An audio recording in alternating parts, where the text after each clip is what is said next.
about a generation ago, and it gives me the shudders to think that it was a generation ago, I was running around the country, sitting up all night in cemeteries, and sitting on hilltops in remote parts of the country, looking for these funny lights in the sky that were everywhere in the 1960s. There was one hilltop in particular that overlooked the Ohio River, where at that time there was a lot of boat traffic on the Ohio River day and night. And these funny lights would come down out of the sky and circle around these boats that were transporting cargo up the Ohio River. And the boatmen would turn on their searchlights and play games with these lights. The lights would jump out of the way of the searchlights. And I was sitting on my hilltop watching them, these games going on. And I would flash this flashlight at these funny lights, and they would jump out of the way of my flashlight. And so I'd flash in Morse code at these lights, and they would do whatever I ordered them to do.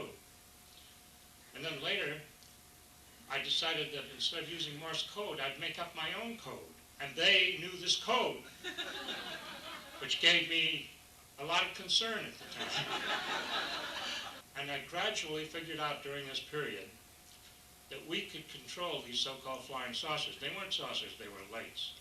And I was sitting alone, and one of these lights came down very close to my car and passed over, there was a wooded area all around me. These hills were all wooded hills. And it passed over these woods, and it seemed to descend right into the forest right next to my car. And the next day when I woke up in my motel room there, my eyes were very sore, like they were full of sand. And this is a common effect of looking at these lights. It's called conjunctivitis. It's like looking into a bright arc light. And so the fact that my eyes were affected was proof that I had seen something there. Now, in the years 1964 to 1968, there was a worldwide epidemic of these lights. And I don't mean that it was an occasional light in the sky. They were everywhere, every damn night of the week. Time magazine did big editorials about it. The New York Times did front page stories about it. Now, I realized that the best way to tackle this was to pick one or two spots and make them a microcosm of the whole thing. And just study everything in that spot. Learn to know the people, study every event that happened, whether it was related to these things or not. We call them UFOs, but that's really not a good name for them. They were like living lights. These lights had an intelligence of their own. I made Point Pleasant, West Virginia, sort of my headquarters in '66. My first step in arriving in a strange town, a new town, was always to go to the police station and introduce myself to the police. In those days, I carried a pile of press credentials. I was writing in newspaper columns and so on.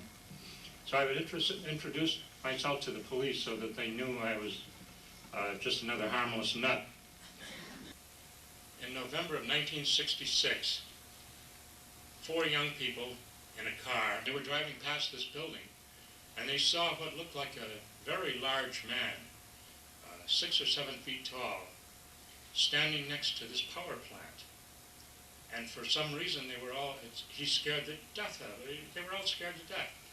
So the boy who was driving hit the accelerator, and they drove out of there at a high speed. And looking back, this thing rose up in the air and followed their car. And they were going over 60 miles an hour on these dirt roads, and this thing was flying right along with them. So they drove straight to the police station. Now you have to realize in small towns, teenagers do not go to the police station voluntarily. And the police were so convinced by their behavior that they held a press conference the next day. And reporters from the local newspapers, from Charlotte and other cities around there, came to hear this very bizarre story of this flying man. At that time, Batman was very popular on television. So the newspapers labeled this creature Mothman. And that was the beginning of the Mothman caper, I guess you'd call it. In the next year, there were over 100 reports of this Mothman. Some of the people who reported seeing this thing were not only adults, they were responsible adults like bankers and local officials, the lady who was sort of the head of the Chamber of Commerce. In the Christmas season of 1967,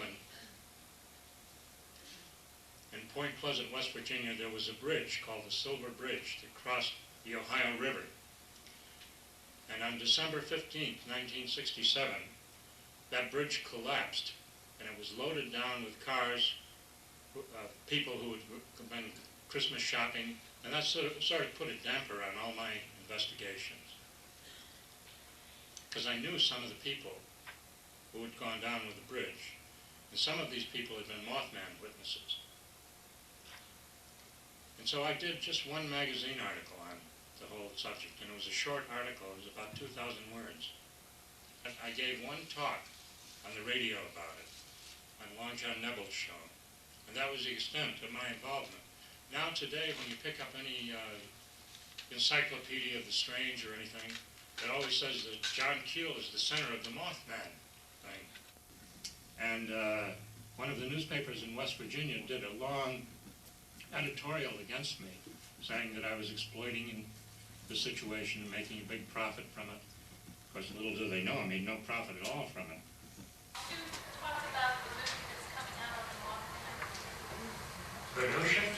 No, the movie coming out about the Mothman. Oh, yeah. I have tentatively sold this movie about 3 times, 4 times. Originally, CBS was going to do it. They dropped it. The rights reverted back to me. The most recent one was Paramount was going to do a movie about the Mothman, and they were going to have Richard Gere playing John Keel.